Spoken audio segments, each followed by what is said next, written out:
At the three-day security conference that began in Munich today, U.S. and NATO leaders aim to further unify Western nations in their efforts to combat Russian aggression against Ukraine. Nick Schifrin has more now on the European response with a key European diplomat. And joining me now is Germany's ambassador to Washington, Emily Haber. Ambassador Haber, welcome to the NewsHour. Earlier, we heard President Biden said that he believes Putin has decided to invade. Senior NATO officials are telling me they fear the invasion could come tomorrow. Do you agree?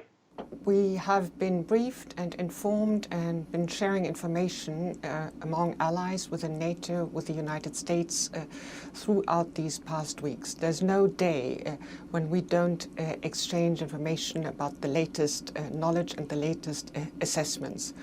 So given the monumental military buildup around Ukraine, which is the biggest concentration of military forces since the end of the Cold War, we have severe grounds for worrying about a massive threat.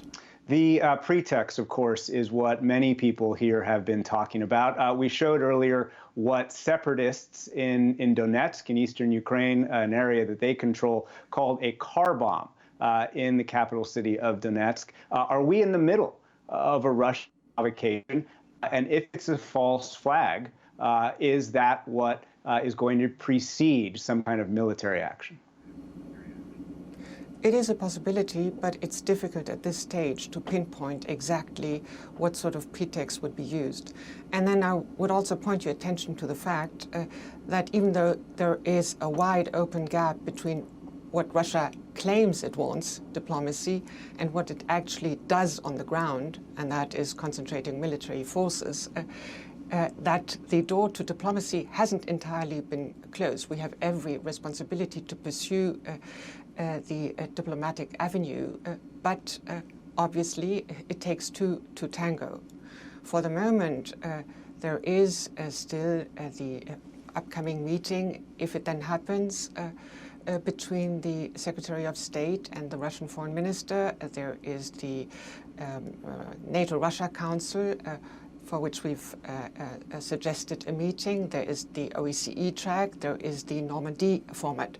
So the door to diplomacy hasn't been slammed shut. You follow very closely, and in fact, you've been in the middle, in some ways, of the debate in Congress about the timing of sanctions. You've spoken to congressional leaders about this. At this point, do you believe that Russia should be sanctioned now, as these events are unfolding very rapidly in eastern Ukraine? And should that not include the possibility of pulling Nord Stream 2, the German-Russian pipeline, even before this invasion begins? Well, that's an equation. Look, if you adopt punitive sanctions because of what has already happened, you slam the door shut to a change of behavior that we actually want to produce by deterring Russia from going down that road in the first place. So while putting sanctions on the shelf for Russia clearly to see what will happen if it invades Ukraine, if we adopt the sanctions now, there's no incentive whatsoever for Russia to reconsider. And are you confident that Moscow understands what would happen to Nord Stream 2 if tanks and soldiers start crossing that border? Well, the German Chancellor Olaf Scholz has been in Moscow earlier this week, and he clearly said in a press conference that the Russians knew it, and everyone knew what was going to happen should the Russians should Russia invade Ukraine. Well, with all due respect, Olaf Scholz did not use the words Nord Stream 2 when discussing that. So he has been a little bit oblique. So are you saying that perhaps privately he's less oblique? He has responded to a question at this press conference that related to Nord Stream 2 and a former chancellor. And it was in this context that he said that Germany would adopt massive sanctions in lockstep with its allies, and the Russians knew exactly what was going to happen.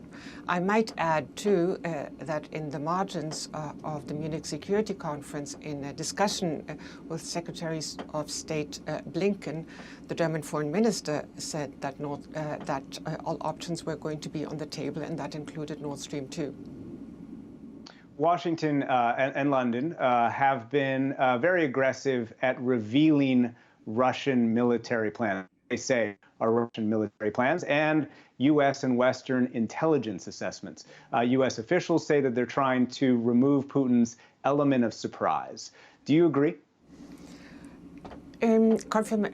Communication strategies can be a difficult equation because you need to weigh the benefits against the potential costs.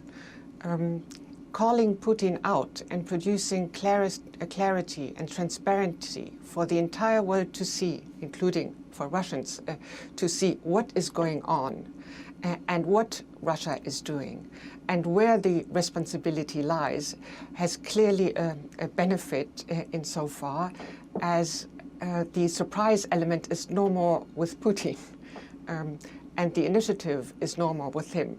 The initiative is with those who actually produce the transparency for everyone to see. Emily Haber, Germany's ambassador to the United States, thank you very much. Thank you for having me.